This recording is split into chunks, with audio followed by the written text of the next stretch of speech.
नमस्कार दोस्तों, स्वागत है आप सभी का आपके अपने YouTube चैनल स्टैटिक्स IQ में। दोस्तों, जैसा कि आपने थंबनेल में देखा होगा, आज का वीडियो में हम बात करने वाले हैं दिल्ली पुलिस कांस्टेबल भर्ती 2023 की रिगार्डिंग। जी हाँ, दिल्ली पुलिस कांस्टेबल भर्ती 2023 की रिगार्डिंग हम यहाँ पे बात करने वाले हैं। हमारी पिछली 2 क्लासेज हो चुकी हैं, जिसमें हमने पाषाण युग और यहाँ पे जो सिंधु घाटी सभ्यता है उसके समस्त क्वेश्चन जो प्रीवियस ईयर एग्जामों में पूछे गए हैं, चाहे वह दोस्तों किसी SSC की एग्जाम हो, चाहे वह दोस्तों दिल्ली पुलिस के एग्जाम में पूछे गए समस्त क्वेश्चन आप सभी के सामने रख दिए हैं। यदि आपने वह वीडियो नहीं देखा है तो आप हमारे चैनल की प्लेलिस्ट में जाकर वह वीडियो देख सकते हैं। और आज की शानदार सेशन में हम बात करने वाले हैं वैदिक सभ्यता। जी हाँ, वैदिक सभ्यता के बारे में सबसे पहले हम बेसिक पे चर्चा करेंगे और फिर उसके बाद में जो पिछली एग्जामों में किस प्रकार से क्वेश्चन पूछे गए हैं, या दोस्तों जो अभी हाल ही में जितनी भी एग्जाम हुई है SSC के द्वारा जो कंडक्ट करवाई जाती है, उनमें किस प्रकार से क्वेश्चन यहाँ से पुटअप किए गए हैं वैदिक सभ्यता से, वह सभी आपके समक्ष रखने की हम यहाँ पे कोशिश करेंगे। तो दोस्तों, आप सभी से निवेदन है, यदि आज ही आप हमारे चैनल से जुड़े हैं तो चैनल को सब्सक्राइब करके बेल आइकन पर प्रेस कर दीजिएगा, ताकि इस प्रकार की समस्त वीडियो आपको सही समय से मिल सके। तो चलिए दोस्तों, शुरुआत करते हैं आज की शानदार सेशन का। और हम यहाँ से बात करेंगे सबसे पहले वैदिक सभ्यता की। जी हाँ, वैदिक सभ्यता की हम यहाँ पे बात करेंगे। सबसे पहले बात करेंगे वैदिक सभ्यता। तो आप सभी को पता है जो सिंधु घाटी सभ्यता है उसका पतन होता है 1750 ईस्वी में। जी हाँ, 1750 ईस्वी में यहाँ पे जो सिंधु घाटी सभ्यता का पतन हो जाता है। इसके पश्चात एक नई सभ्यता का जन्म होता है, जिसे दोस्तों सिंधु यहाँ पे वैदिक सभ्यता कहा जाता है। जी हाँ, जिसे वैदिक सभ्यता कहते हैं। सिंधु घाटी सभ्यता के पतन के पश्चात जो सभ्यता का जन्म होता है उसे दोस्तों यहाँ पे वैदिक सभ्यता कहते हैं। और इसका उल्लेख वेदों में मिलता है। वैदिक सभ्यता का उल्लेख किस में मिलता है, तो इसका उल्लेख दोस्तों वेदों के अंदर मिलता है। इसीलिए वेदों में उल्लेख मिलने के कारण ही इसे वैदिक सभ्यता कहा जाता है, यह भी आपको पता होना चाहिए। और दोस्तों, जो वैदिक सभ्यता है, हमने सिंधु घाटी सभ्यता पढ़ा तो उसके बारे में हमने पढ़ा कि वह एक शहरी सभ्यता थी। जी हाँ, वह एक शहरी सभ्यता थी। लेकिन वैदिक सभ्यता के बारे में हम यहाँ पे चर्चा करेंगे तो ये एक ग्रामीण सभ्यता है। जी हाँ, वैदिक सभ्यता एक ग्रामीण सभ्यता है। और दोस्तों, इससे एक SSC काफ़ी अच्छा क्वेश्चन यहाँ से पुटअप करती है, उसके बारे में भी हम यहाँ पे चर्चा करने वाले हैं। तो क्वेश्चन इस प्रकार पूछा जाता है कि भारत की प्रथम ग्रामीण सभ्यता कौन सी है। तो भारत की प्रथम ग्रामीण सभ्यता के बारे में यदि क्वेश्चन पूछा जाता है कि भारत की प्रथम ग्रामीण सभ्यता कौन सी है, प्रथम ग्रामीण सभ्यता, तो दोस्तों आपका आंसर यहाँ से आंसर होने वाला है कि भारत की प्रथम ग्रामीण सभ्यता है वह वैदिक सभ्यता है। जी हाँ, और यदि क्वेश्चन इस प्रकार पूछा जाता है कि भारत की पहली शहरी जो सभ्यता है वह कौन सी है, तो शहरी सभ्यता दोस्तों यहाँ पे सिंधु घाटी सभ्यता होती है। और यहाँ पे जो ग्रामीण सभ्यता है वह दोस्तों प्रथम ग्रामीण सभ्यता वैदिक सभ्यता है। और अब बात करते हैं वेदों में जो इस वैदिक सभ्यता है इसके संस्थापकों को क्या कहा गया है, तो वैदिक में इसके संस्थापकों को आर्य कहा गया है। जी हाँ, वैदिक सभ्यता में इसके जो संस्थापक है उसे आर्य कहा जाता है, इसलिए वैदिक सभ्यता के निर्माताओं को भी आर्यों कहा जाता है। जी हाँ, आर्य ही इसके जो निर्माता है वैदिक सभ्यता के, उन्हें आर्य कहा जाता है। अब सबसे पहले बात करते हैं आर्य शब्द। तो ये आर्य शब्द चर्चा में आ रहा है बार बार में, तो इसके हम शब्द शाब्दिक अर्थ समझते हैं। तो आर्य शब्द है जो एक संस्कृत भाषा का शब्द है। जी हाँ, आर्य एक संस्कृत भाषी शब्द है और इसका अर्थ होता है श्रेष्ठ। जी हाँ, आर्य का अर्थ होता है श्रेष्ठ या उच्च कुल में जन्म लेने वाले को। जी हाँ, उच्च कुल में जन्म लेने वाले को आर्य कहा गया है। तो यहाँ से आपको यह भी पता होना चाहिए कि आर्य है यह एक संस्कृत भाषा का शब्द है और साथ ही श्रेष्ठ व उच्च कुल में जन्म लेने वाली व्यक्तियों को यहाँ पे आर्य कहा गया है। चलिए अब बात करते हैं, आगे बढ़ते हैं और बात करेंगे यहाँ से आर्यों के मूल स्थान की। तो आर्यों के मूल स्थान के बारे में अलग अलग विद्वानों ने यहाँ पे अलग अलग मत दिए, तो उन सभी मतों के बारे में बात करेंगे। उन सभी मतों में सबसे प्रमाणिक मत किसने दिया उसके ऊपर भी चर्चा करेंगे। तो दोस्तों, सबसे पहले बात करते हैं दयानंद सरस्वती। जी हाँ, सबसे पहले बात करते हैं दयानंद सरस्वती जी की। तो उन्होंने मत दिया कि जो आर्यों का मूल स्थान बताया उन्होंने तिब्बत का बताया है। जी हाँ, आर्यों को जो तिब्बत के निवासी बताया है वह स्वामी दयानंद सरस्वती के द्वारा बताया गया है। चलिए आगे बढ़ते हैं और अब बात करते हैं बाल गंगाधर तिलक। जी हाँ, बाल गंगाधर तिलक के ऊपर बात करते हैं। बाल गंगाधर तिलक के ऊपर बात करें तो बाल गंगाधर तिलक ने आर्यों के मूल स्थान के बारे में जो मत दिया उसमें उत्तरी दूरू का बताया है। जी हाँ, उत्तरी दूरू का निवासी बताया है। तो दोस्तों, बाल गंगाधर तिलक ने जो आर्यों का यहाँ पे मूल स्थान बताया है वह उत्तरी दूरू बताया है। अब सबसे प्रमाणिक मत की बात करते हैं तो सबसे प्रमाणिक मत किसने दिया, तो आर्यों के यहाँ पे मूल स्थान के संबंध में तो सबसे जो पद वो दिया है मैकमुलर ने दिया है। जी हाँ, मूल स्थान से लेकर सबसे प्रमाणिक मत मैकमुलर ने दिया है और मैकमुलर ने इन्हें मध्य एशिया के निवासी बताया है। जी हाँ, आर्यों को मध्य एशिया का निवासी बताया है। जी हाँ दोस्तों, जो सबसे यहाँ पे प्रमाणिक मत दिया है वह मैकमुलर ने दिया है, और मैकमुलर ने आर्यों का जो निवासी बताया है वो मध्य एशिया का निवासी बताया है। जी हाँ, मध्य एशिया के निवासी बताए हैं। तो यहाँ से सबसे प्रमाणिक मत दिया है, जी हाँ, प्रमाणिक मत है वह मैकमुलर के द्वारा ही दिया गया है। प्रमाणिक मत है जो मैकमुलर के द्वारा ही यहाँ पे दिया गया है। चलिए आगे बढ़ते हैं और अब बात करते हैं यहाँ से जो मध्य एशिया के यहाँ पे द्वारा लिखा ग्रंथ है। जी हाँ, मध्य एशिया के आर्यों के द्वारा जो लिखा ग्रंथ है उसके बारे में बात करते हैं। तो दोस्तों ग्रंथ का नाम है ज़ेंदावेस्ता। जी हाँ, ज़ेंदावेस्ता ग्रंथ के ऊपर बात करते हैं। ज़ेंदावेस्ता ग्रंथ के ऊपर यहाँ पे बात करेंगे। तो इस ग्रंथ के बारे में बात करें तो ज़ेंदावेस्ता ग्रंथ है किसके द्वारा लिखा गया है, इस प्रकार क्वेश्चन पूछा जाता है। तो दोस्तों यहाँ पे आर्यों के द्वारा यह ग्रंथ लिखा गया है। जी हाँ, आर्यों के द्वारा यह ग्रंथ लिखा गया है, यह भी आपको पता होना चाहिए। और दोस्तों अब बात करते हैं कि जो आगे बढ़ते हैं और वैदिक सभ्यता के कालक्रम के ऊपर बात करते हैं। तो वैदिक सभ्यता का कालक्रम किस प्रकार से रहा उसके ऊपर बात करेंगे। तो यहाँ पे कालक्रम से भी आपको काफ़ी क्वेश्चन देखने को मिलते हैं। तो कालक्रम दोस्तों इसका 1500 BC से लेकर, जी हाँ, 1500 BC से लेकर 600 BC तक का जो समय है या कालक्रम है उसे यहाँ पे वैदिक सभ्यता के मद्देनज़र काउंट किया गया है। इस कालक्रम का निर्धारण जो विंटरजिन ने किया है। तो दोस्तों जो यहाँ पे वैदिक सभ्यता के कालक्रम का जो निर्धारण है वह विंटरजन ने किया है। जी हाँ, विंटरजन के द्वारा इस कालक्रम का निर्धारण किया गया है, यह भी आपको पता होना चाहिए। और दोस्तों इस पूरे कालखंड को इन्होंने 2 भागों में बांटा है। जी हाँ, पूरे कालखंड को 2 भागों में बांटा है, जिसमें दोस्तों 1500 BC से लेकर, जी हाँ, 1500 BC से लेकर 1000 BC तक का जो समय दिया है। जी हाँ, 1500 BC से 1000 BC तक के समय को यहाँ पे ऋग्वैदिक काल कहा है। जी हाँ, ऋग्वैदिक काल इसे कहा है, ऋग्वैदिक काल इसे कहा है। और 1000 BC से लेकर, जी हाँ, 1000 BC से लेकर 600 BC तक का जो समय है, 600 BC तक का जो समय लिया गया है उसे यहाँ पे उत्तर वैदिक काल का है। जी हाँ, उत्तर वैदिक काल उसे कहा है, उत्तर वैदिक काल इसे कहा है। 1500 से BC से 1000 BC तक का जो समय है उसे ऋग्वैदिक काल, और 1000 से 600 BC तक का जो समय है उसे उत्तर वैदिक काल कहा है। इसे 2 भागों में बांटा गया है। इस 1500 BC से 1000 BC तक हम जिस वेद का बात करेंगे वह ऋग्वेद के ऊपर चर्चा करेंगे। जी हाँ, ऋग्वेद के ऊपर यहाँ से चर्चा करेंगे। जबकि उत्तर वैदिक काल के बारे में बात करें तो यहाँ से हम यजुर्वेद, अथर्ववेद और सामवेद, सब बाकी तीनों जो वेद बच जाते हैं उन सभी के बारे में हम यहाँ पे चर्चा करेंगे। ऋग्वैदिक काल में दोस्तों जो बात करेंगे 1500 BC से 1000 BC तक का होता है, और यहाँ पे जो उत्तर वैदिक काल होता है वह 1000 BC से 6000 BC तक का होता है। तो दोस्तों हमने जो वैदिक सभ्यता से जो मोटे मोटे यहाँ से क्वेश्चन पूछे जाते हैं, वेद कितने होते हैं, 4 होते हैं। जी हाँ, वेद 4 होते हैं। सबसे प्राचीन वेद है ऋग्वेद, ऋग्वेद है, फिर उसके बाद यजुर्वेद, सामवेद, अथर्ववेद, इस प्रकार से 4 वेद होते हैं। अब इन सभी से दोस्तों किस प्रकार से आपको क्वेश्चन पूछे जाते हैं उनके ऊपर चर्चा करते हैं जो प्रीवियस ईयर एग्जाम में क्वेश्चन पूछे गए हैं। तो दोस्तों वीडियो के अंत तक बनी रहिएगा। अब हम चर्चा करने वाले हैं क्वेश्चंस के ऊपर। जी हाँ, क्वेश्चन आपको किस प्रकार से पूछे गए हैं उसके ऊपर बात करते हैं। तो सबसे पहले बात करते हैं पहला क्वेश्चन जो पूछा गया है, 1800 से 1500 ईस्वी पूर्व 30 ऋग्वेद पांडुलिपियों को यूनेस्को की memory of the world register में किस वर्ष शामिल किया गया था। तो यहाँ पे दोस्तों जो ऋग्वेद की 30 पांडुलिपियाँ मिली है उन्हें यूनेस्को ऑफ मेमोरी में द वर्ल्ड रजिस्टर में किस वर्ष शामिल किया गया था। ऑप्शन ए है 2008, बी है 2005, सी है 2009 और डी है 2007।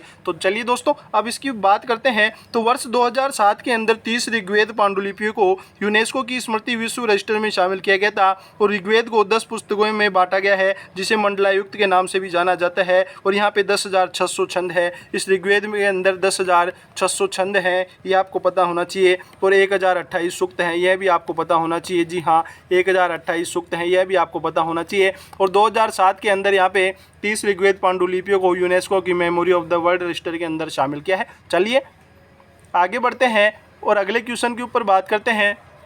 अगला क्वेश्चन है, पुरुष सूक्त किस वेद का एक मंत्र है। जो पुरुष सूक्त है किस वेद का एक मंत्र है। आप सभी को पता है वेद 4 होते हैं, ऋग्वेद, सामवेद, अथर्ववेद और यहाँ पे यजुर्वेद। तो इस प्रकार से 4 होता है। और पुरुष सूक्त का उल्लेख के बारे में बात करें तो ये किस वेद का एक मंत्र है। तो पुरुष सूक्त का उल्लेख है ऋग्वेद के 10वें मंडल में है। जी हाँ, ऋग्वेद के अंदर तो है, ये ऑप्शन नंबर सी है। जी हाँ, ऋग्वेद में जो यहाँ पे कौन से 10वें मंडल के अंदर, जहाँ, जी हाँ, ऋग्वेद के 10वें मंडल में शामिल है मंत्र। जी हाँ, ऋग्वेद के 10वें मंडल में शामिल है। और पुरुष सूक्त में भगवान विष्णु को समर्पित है। और ये दोस्तों जो ऋग्वेद में पुरुष सूक्त है यह भगवान विष्णु को समर्पित है, यह भी आपको पता होना चाहिए कि भगवान विष्णु को समर्पित है पुरुष सूक्त, और यह ऋग्वेद के अंदर है। जिन्हें भजन में महान पुरुष के रूप में वर्णित किया गया है। और पुरुष सूक्त है जो कि पंच सूक्तम होते हैं, उनमें से एक है जिसमें पुरुष सूक्तम है, विष्णु सूक्तम है, श्री सूक्तम है, भू सूक्तम सूक्तम है और नीला सूक्तम है, ये 5 सूक्तम होते हैं, उनमें से एक पुरुष सूक्तम भी है और ये दोस्तों 10वें मंडल में ऋग्वेद के अंदर शामिल है। यहाँ से आपका ऑप्शन नंबर सी राइट होगा। चलिए आगे बढ़ते हैं और अगले क्वेश्चन के ऊपर बात करते हैं। एक व्यक्ति का वैदिक दृष्टिकोण और समाज के साथ उसका संबंधित जीवन के 4 लक्ष्यों से निर्धारित होता है। निम्नलिखित में से कौन इन लक्ष्यों में से शामिल नहीं है? ऑप्शन है सिद्धि, अर्थ, मोक्ष और धर्म। तो हम यहाँ पे बात करते हैं सिद्धि की। तो सिद्धि वह लक्ष्य नहीं है जो किसी व्यक्ति के वैदिक दृष्टिकोण और समाज के साथ उसके संबंध को निर्धारित करता है। किसी व्यक्ति के दृष्टिकोण को निर्धारित करने वाले 4 लक्ष्य हैं, जिनमें है काम। जी हाँ, जो 4 लक्ष्य हैं उनके ऊपर बात करते हैं, जिनमें पहला है काम, दूसरा है अर्थ और तीसरा है धर्म, तीसरा है यहाँ से धर्म और चौथा है दोस्तों यहाँ से मोक्ष।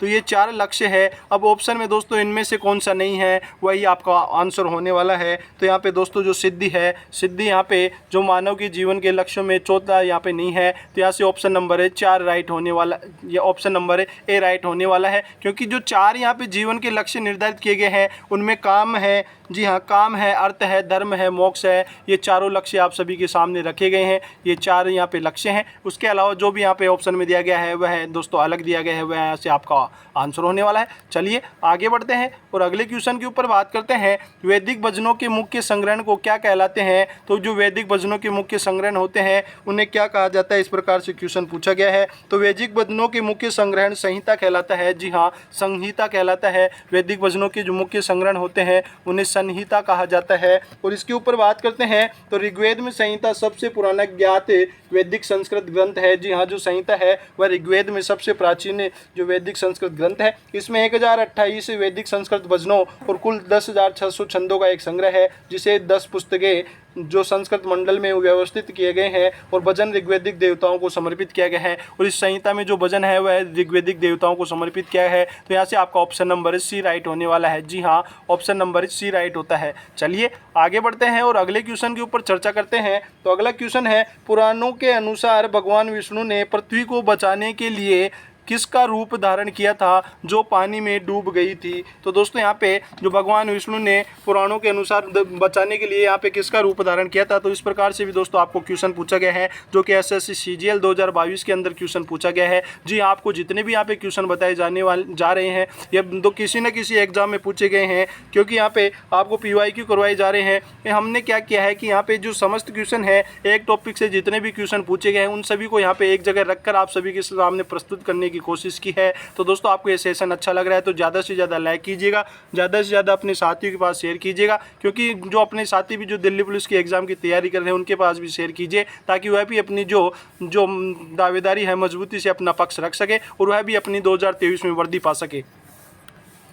पुराणों के अनुसार भगवान विष्णु ने पृथ्वी को बचाने के लिए एक वराह का रूप धारण किया है। जी हाँ, वराह का रूप धारण किया है जो कि पानी में डूब गई थी। और दोस्तों यहाँ पे वराह एक संस्कृत का शब्द है। जी हाँ, वराह का रूप धारण किया है। वराह एक संस्कृत का रूप है और इसे हिंदी में दोस्तों सूअर कहा जाता है। जी हाँ, हिंदी में इसे जो कहा जाता है वह सूअर है। तो वराह का रूप भगवान विष्णु ने धारण किया था और जो कि हिंदू भगवान विष्णु के 10वें अवतारों में से तीसरा अवतार है, जो कि वराह का अवतार है। और वह दोस्तों वराह है जो पानी में डूब गया था। तो यहाँ से दोस्तों आपका ऑप्शन नंबर बी राइट होने वाला है, क्योंकि भगवान विष्णु ने यहाँ से वराह का रूप धारण किया था। तो ऑप्शन नंबर बी राइट होता है। चलिए आगे बढ़ते हैं और अगले क्वेश्चन के ऊपर चर्चा करते हैं। अगला क्वेश्चन है, वैदिक काल के महत्वपूर्ण देवताओं का सही समूह का चयन करना है। तो वैदिक काल में निम्न जो दिए गए ऑप्शन के आधार पर किन देवताओं का यहाँ पे जो महत्वपूर्ण देवता है उनका चयन करना है। तो यहाँ पे ऑप्शन नंबर जो ए है, बी है, सी है, डी है, इन तीनों में से देखकर हमें बताना है कि जो प्राचीन भारतीय ग्रंथ है वेदों में वर्णित देवताओं को वैदिक देवता कहते हैं,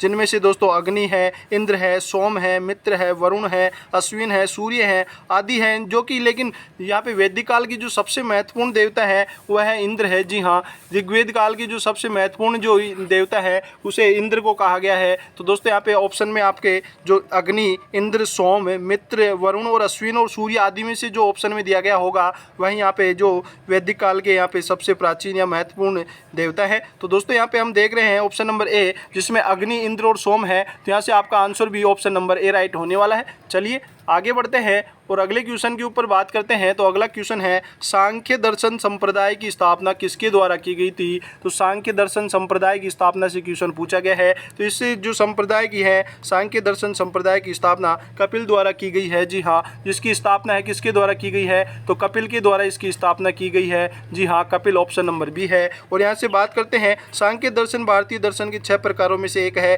और इसकी सबसे प्रमुख धारणा सृष्टि के प्रकृति पुरुष से बनी होती है। यहाँ प्रकृति एक जड़ है और पुरुष ही चेतन से संबंधित है। तो यहाँ पे जो सांख्य दर्शन है जो कपिल के द्वारा यहाँ पे इसकी स्थापना की है, यह भी आपको पता होना चाहिए। चलिए आगे बढ़ते हैं और अगले क्वेश्चन के ऊपर चर्चा करते हैं। अगला क्वेश्चन है निम्न में से कौन उपवेद के अंतर्गत नहीं गिना जाता है। तो निम्न में से कौन है जो कि उपवेद के अंतर्गत नहीं गिना जाता है। तो दोस्तों हम बात करते हैं 4 वेद होते हैं। जी हाँ, 4 वेद होते हैं, उनके ऊपर बात करते हैं। सबसे पहले आता है ऋग्वेद। जी हाँ, ऋग्वेद आता है और इस ऋग्वेद का उपवेद के बारे में बात करते हैं। तो इसका उपवेद आयुर्वेद आता है। जी हाँ, इसका उपवेद आता है जो आयुर्वेद आता है। फिर दूसरे स्थान पर आता है सामवेद। जी हाँ, दूसरे स्थान पे आता है यहाँ से सामवेद। तो सामवेद का जो उपवेद है उसे गंधर्व वेद कहा गया है। जी हाँ, इसे गंधर्व वेद कहा गया है। और तीसरे वेद के ऊपर बात करते हैं तो वह आता है यजुर्वेद। जी हाँ, तीसरा वेद आता है उसे यजुर्वेद कहा गया है। और इसका उपवेद का नाम बात करते हैं तो इसका उपवेद है जिसे उसे धनुर्वेद कहा जाता है। और चौथा जो आता है अथर्ववेद। जी हाँ, अथर्ववेद आता है।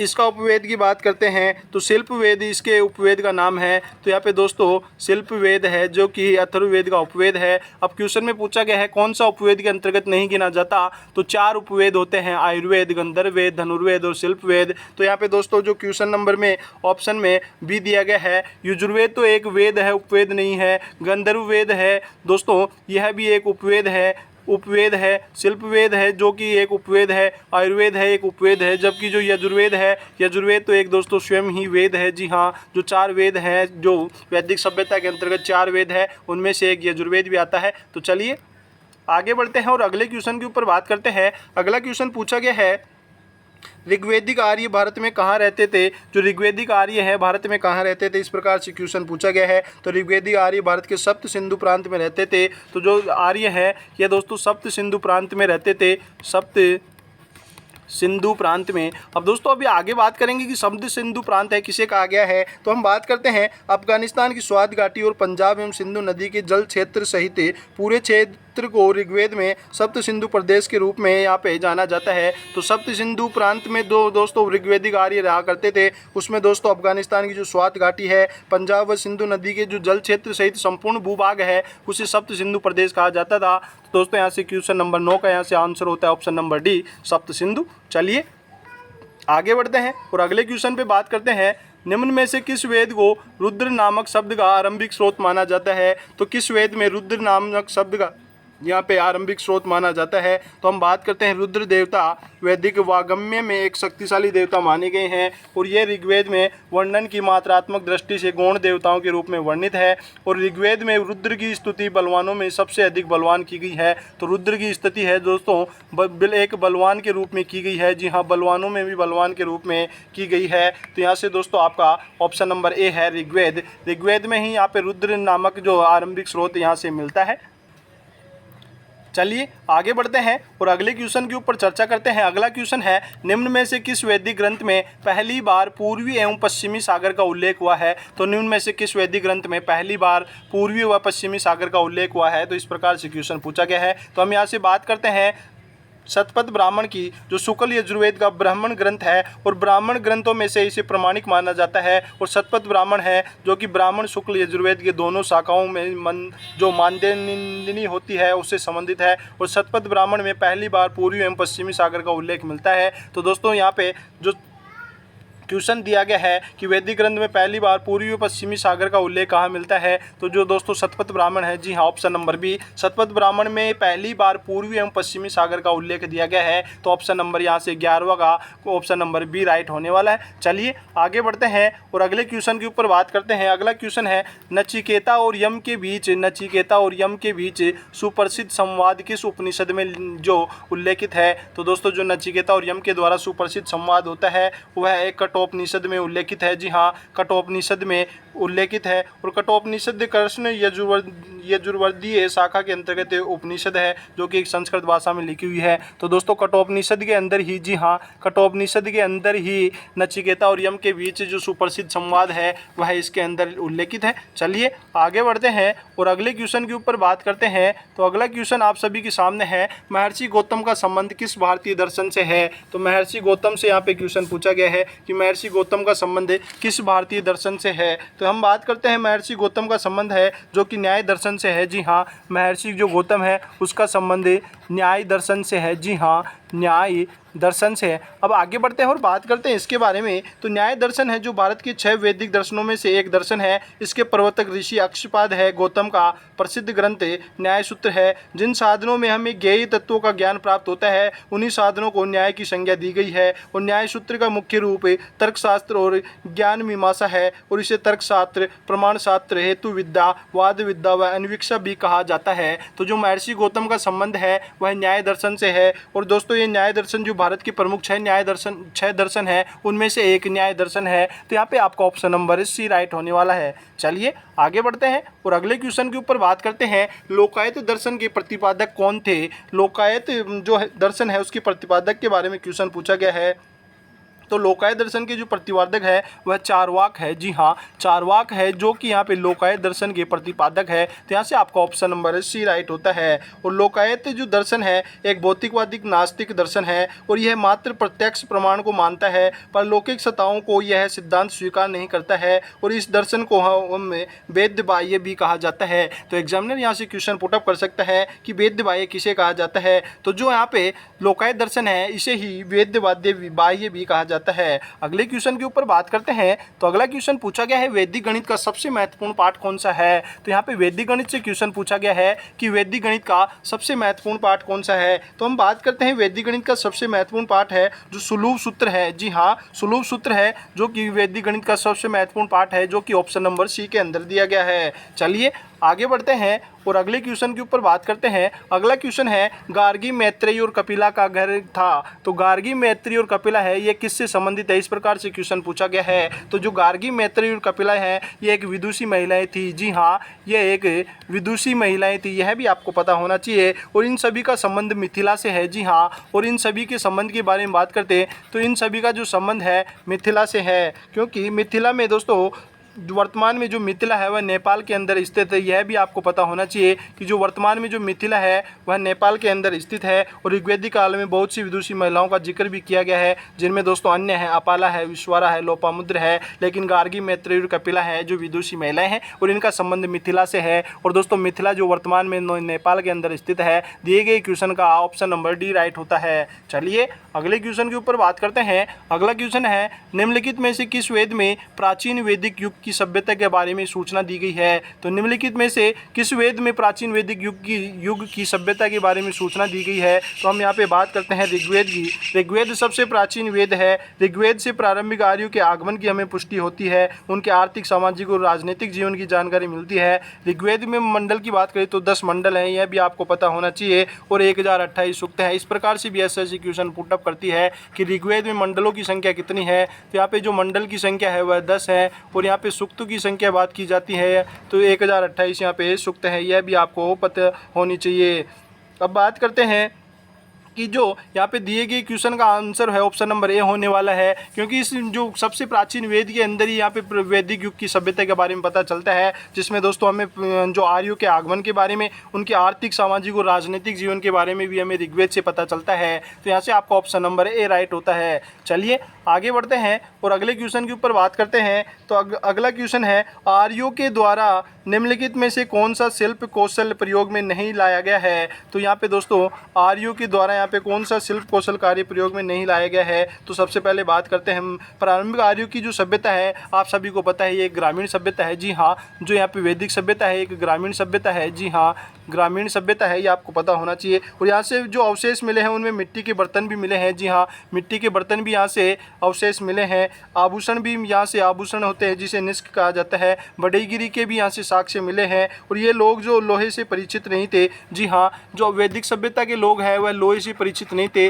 जबकि दोस्तों ऋग्वैदिक काल में लोहे से परिचित नहीं थे। लेकिन जब उत्तरवैदिक काल आता है उस समय तक दोस्तों लोहे की खोज की जा चुकी थी। तो दोस्तों जो 1000 BC से 600 BC का समय होता है उसके मध्य में ही दोस्तों यहाँ पे लोहे की खोज के प्रमाणिक साक्ष्य मिले हैं। यह भी आपको यहाँ से पता होना चाहिए। और दोस्तों बात करते हैं पूर्व वैदिक काल की जो है, यह मानव के द्वारा सबसे पहले प्रयोग में ली गई धातु कौन सी है, तो कॉपर तांबा है। तांबा ही दोस्तों मानव के द्वारा प्रयोग में ली गई सबसे पहली धातु है। और ये दोस्तों काफ़ी लंबे समय से जो यह है इस तांबे से परिचित है। यह भी आपको आंसर नंबर क्वेश्चन का 18 का ऑप्शन नंबर डी राइट होता है। चलिए आगे बढ़ते हैं और अगले क्वेश्चन के ऊपर बात करते हैं। भारतीय शासन के प्रत्येक शब्द सत्यमेव जयते हैं जो निम्नलिखित में से किस ग्रंथ से लिए गए हैं। तो दोस्तों जो सत्यमेव जयते हैं वह कहाँ से लिया गया है, इस प्रकार से क्वेश्चन पूछा गया है। तो सत्यमेव जयते अर्थात सत्य ही की हमेशा विजय होती है, यह भारत का राष्ट्रीय वाक्य है। सत्यमेव जयते है जो भारत का एक राष्ट्रीय वाक्य है, यह भी आपको पता होना चाहिए।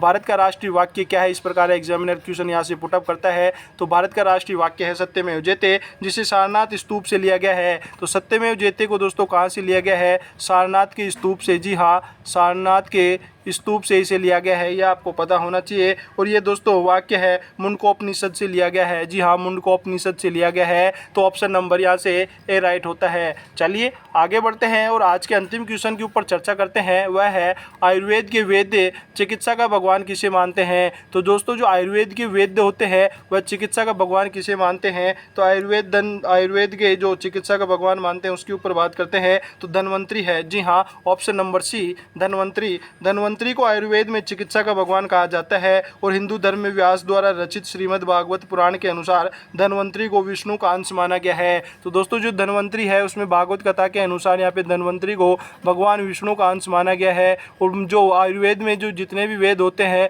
वह चिकित्सा का भगवान धन्वंतरी को ही मानते हैं। तो यहाँ से दोस्तों आज के सेशन में हमने जितने भी क्वेश्चन के ऊपर चर्चा की है वह दोस्तों एसएससी के एग्जाम में पूछे गए क्वेश्चन है। जी हाँ, एसएससी के एग्जाम में पूछे गए क्वेश्चन है। साथ ही दोस्तों हमने इसमें दिल्ली पुलिस में पूछे गए क्वेश्चन भी कमेंट किए हैं। और एक टॉपिक यहाँ से दोस्तों हम यहाँ पे रोज़ मिलेंगे और यहाँ से रोज़ हम जो है एक पर्टिकुलर टॉपिक लेकर उसके जितने भी क्वेश्चन बन सकते हैं 50-100 जो प्रीवियस एग्जाम में पूछे गए हैं, जो दोस्तों यहाँ पे पिछली 2021, 22, 23 के अंदर जितनी भी एसएससी के द्वारा एग्जाम कंडक्ट करवाई गई है उन सभी में जो क्वेश्चन पूछे गए हैं, उसके साथ ही दोस्तों जो आपको क्वेश्चन बताया जाता है उसके इर्द गिर्द कितने क्वेश्चन और यहाँ से एग्जामिनर पुटअप कर सकता है आपके आगे आने वाली एग्जामों के लिए काफ़ी महत्वपूर्ण जो क्वेश्चन हो सकते हैं उन सभी का समावेश हमने यहाँ पे किया है। तो दोस्तों यदि आपको ये सेशन अच्छा लगा है तो ज़्यादा से ज़्यादा लाइक कीजिएगा, शेयर कीजिएगा और आपको दोस्तों कमेंट करके भी बताना है कि आपको यहाँ पे कौन से टॉपिक से सबसे पहले क्लास चाहिए। तो आप हमें कमेंट बॉक्स में कमेंट करके बता दीजिएगा। और हाँ, यदि आज ही आप हमारे चैनल से जुड़े हैं तो चैनल को सब्सक्राइब करके बेल आइकन पे प्रेस कर दीजिएगा